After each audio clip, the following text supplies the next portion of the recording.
तो तानपाद राजा की दो पत्नियां हैं। एक का नाम है सुनीति। सुनीति का तात्पर्य है जो सुंदर सुंदर नीतियों के द्वारा अपने परिवार का भरण पोषण करती है। तो जो सुंदर नीतियों के द्वारा अपने परिवार का भरण पोषण करती है वो सुनीति है। दूसरी पत्नी है उत्तानपाद राजा की, जिनका नाम है सुरुचि। आप सब कथा जानते हैं कि द्वितीय पत्नी सुरुचि के स्वरूप से आकृष्ट राजा ने अपनी प्रथम पत्नी सुनीति को त्याग दिया। दैवात दोनों पत्नियां गर्भवती हुई और सुरुचि के गर्भ से उत्तम और सुनीति के गर्भ से भक्तराज ध्रुव का प्राकट्य हुआ। और कालांतर में जब ध्रुव ने अपनी माता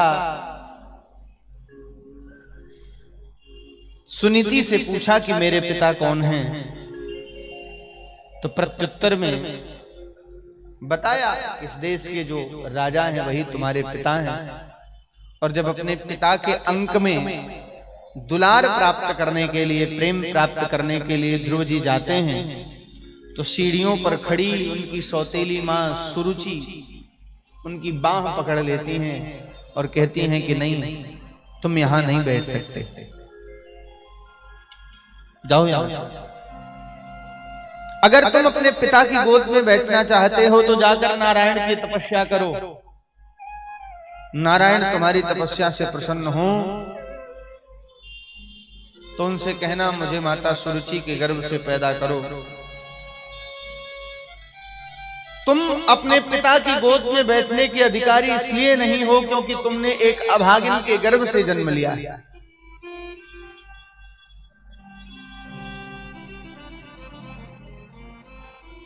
पिता की गोद में बैठने का अवसर नहीं मिला, इस बात की पीड़ा नहीं थी, लेकिन इस बात से पीड़ा हो गई कि किसी ने इनकी मां को अभागिन कहा। क्षत्रिय कुमार हैं, जैसे किसी व्यक्ति ने सांप के पूंछ को कुचल दिया हो और सांप फुफकार मारता हुआ भाग रहा हो, ऐसे ही आए और अपनी मां के अंक से लिपट कर रोने लगे और अपनी सौतेली मां के प्रति कुवचनों का प्रयोग करने लगे। तो मां समझाती है कि बेटा, मां मंगलम तात परे सुमंस्था भुंक्तो जनो य पर दुखदस्तत्। हे बेटा, परेषु अमंगलम मामंस्था, दूसरों के बारे में अमंगल मत सोचो, क्योंकि जो दूसरों का अमंगल सोचता है प्रकृति उसका अमंगल करती है। और मैंने तो तुम्हें साधारण पिता की गोद में बैठने का मार्ग दिखाया था, लेकिन तुम्हारी सौतेली मां ने तो तुम्हें परम पिता की गोद में बैठने का मार्ग दिखा दिया। आज जाना चाहते हो तो अभी चले जाओ, कल जाना चाहते, परसों जाना चाहते हो कल चले जाओ, क्योंकि शुभस्य शीघ्रम, शुभ कार्य में विलंब नहीं करना चाहिए। और चल दिए ध्रुव जी महाराज, लेकिन नियम है गुरु बेनु भवनिधि तरहीन कोई, जो बिरंची शंकर सम होई। गुरु के बिना इस भवसागर को कौन पार कर सकता है? लेकिन जब उनको पाने के लिए उनके मार्ग में हम निकलते हैं तो वही प्रबंध करते हैं, वही व्यवस्था बनाते हैं।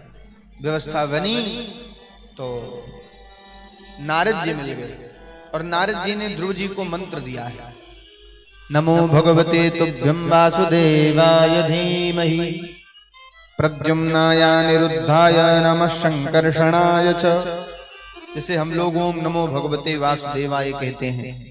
और इस मंत्र को पाकर जब ध्रुव जी ने जाकर के कलकल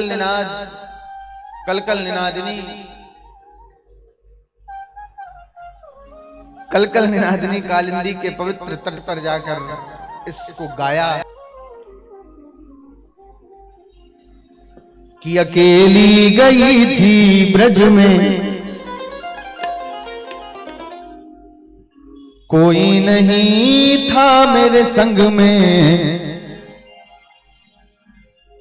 अकेली गई थी ब्रज में,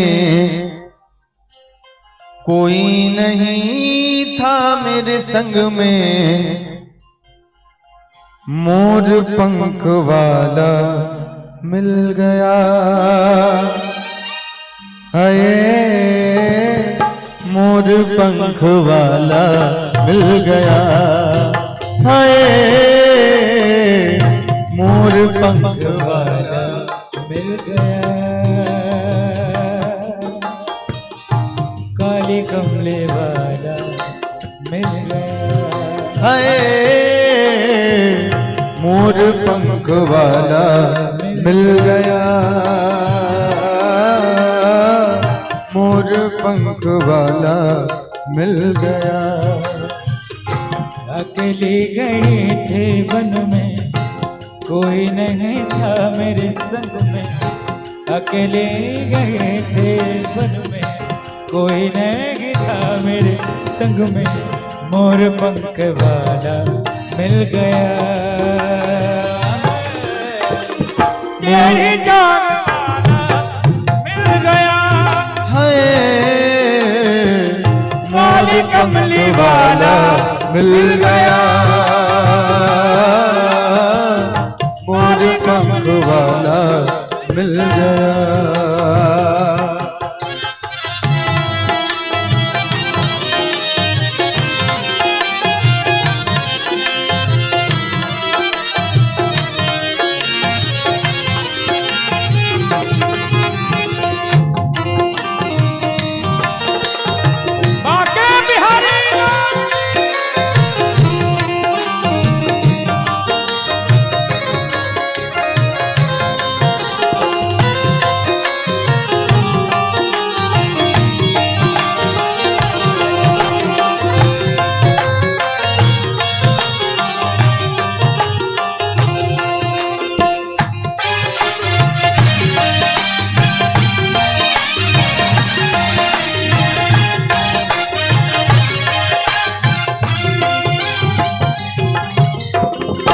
नींद चुराई बंसी बजा के, चैन चुराया नैन मिला के।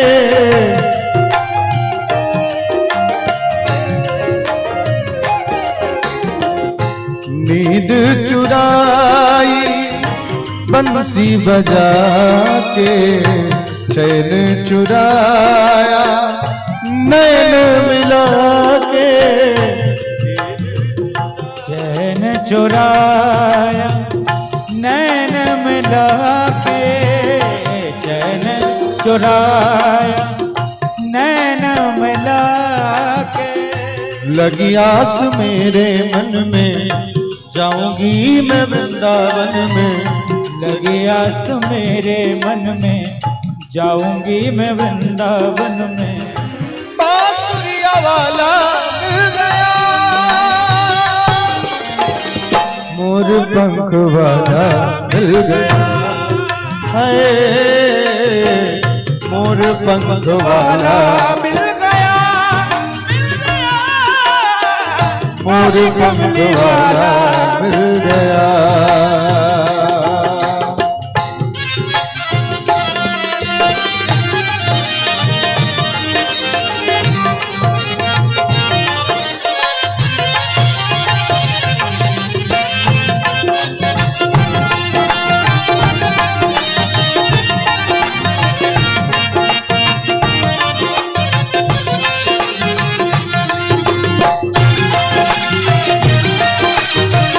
बाके बिहारी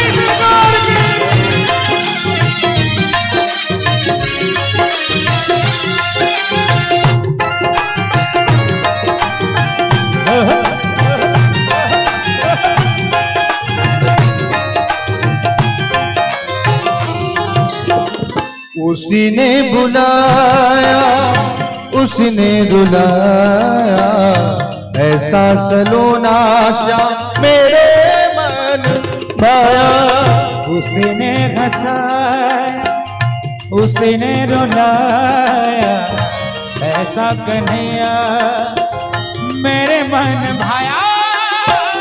उसी ने हंसाया उसी ने रुलाया, ऐसा सलोना श्याम मेरे मन भाया।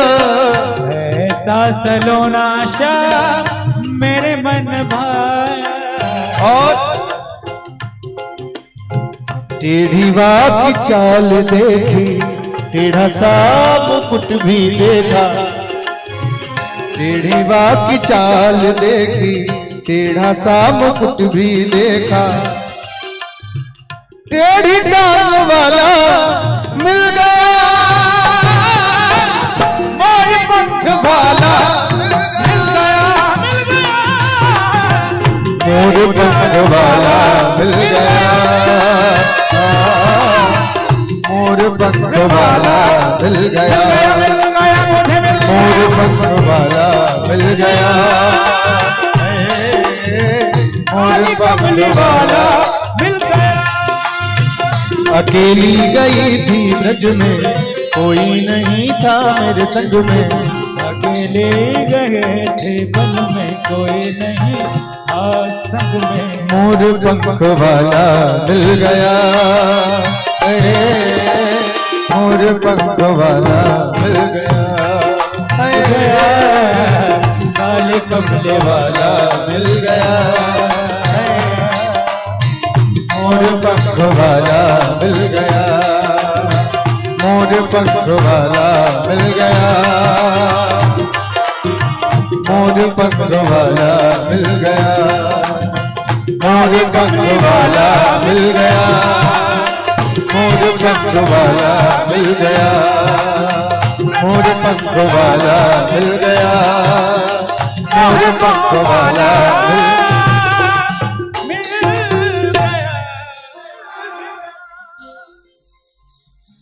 बोल मोर पंख वाले की। ध्रुव जी महाराज ने भजन के पहले महीने में 3-3 दिन तक, दूसरे महीने में 6-6 दिन। कहते हैं अभ्यासेन तु कौन्तेय, गीता में भगवान कहते हैं कि व्यक्ति यदि अभ्यास करे तो वो क्या नहीं कर सकता। और ध्रुव जी के अभ्यास का प्रताप देखिए कि ध्रुव जी महाराज ने अभ्यास के कारण भजन के पहले महीने में 3-3 दिन तक, दूसरे महीने में 6-6 दिन तक, तीसरे महीने में 9-9 दिन तक, और 5वें महीने में तो पंचमे मास अनुप्राप्ते जितश्वासो नृपात्मजः तस्थौ ब्रह्म पदैकेन एकेन पदेन तस्थौ। एक पैर से खड़े होकर भगवान का भजन करने लगे। और एक पैर से खड़े होकर जब भगवान को जपने लगे, अपनी श्वास को रोककर, तो पूरे जगत को ऑक्सीजन मिलना बंद हुआ। तो सारे देवता ब्रह्मा से शिकायत करने लगे। ब्रह्मा से शिकायत करने पर ब्रह्मा ने भगवान से संपर्क साधा तो भगवान भी प्रकट हो गए। बोलिए भक्तवत्सल भगवान की। और ठाकुर जी ने प्रकट होकर के ध्रुव जी महाराज को दर्शन दिया।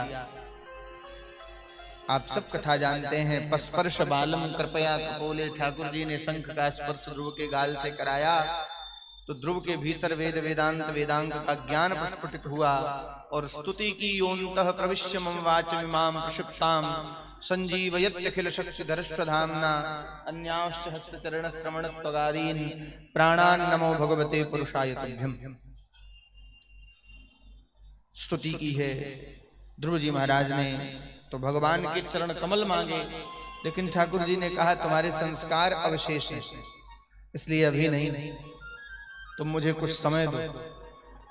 इधर नारद जी आए, उत्तानपाद राजा को समझाया। बोले भैया भगवान को पाने की उम्र तो तुम्हारी थी, लेकिन तुम महल में बैठे हो और तुम्हारा पुत्र भगवान को पाकर लौट रहा है। तो अगुवानी के लिए उत्तानपाद राजा आए हैं। और बाद में उत्तानपाद ने अपने ज्येष्ठ पुत्र ध्रुव को राज्याभिषिक्त किया। और जब ध्रुव के जाने की बेला आई तो कहते हैं कि ध्रुव जी को लेने के लिए विमान आया, और जब विमानारूढ़ होने लगे तो मृत्यु देवी आकर खड़ी हो गई। भगवान के पार्षदों ने मृत्यु से कहा सिर नीचे करो। सिर नीचे किया तो मृत्योर मूर्धनिम पदम दत्वा आरुरोहाद्भुतम वनम। मृत्यु के सिर पर पैर रखकर ध्रुव जी महाराज विमानारूढ़ हो गए। और आज भी ध्रुव लोक में उत्तर दिशा में ध्रुव तारे के रूप में हम सबको दर्शन दे रहे हैं, और प्रत्येक व्यक्ति को जीवन में एक बार ध्रुव तारे का दर्शन विशेष रूप से कराया जाता है। कब? शादी में सप्तपदी के समय आचार्य कहते हैं कि देखो ध्रुव तारे को, जैसे यह ध्रुव तारा अपने स्थान पर अटल और अडिग है, ऐसे ही तुम दोनों का संबंध भी अटल और अडिग होना चाहिए।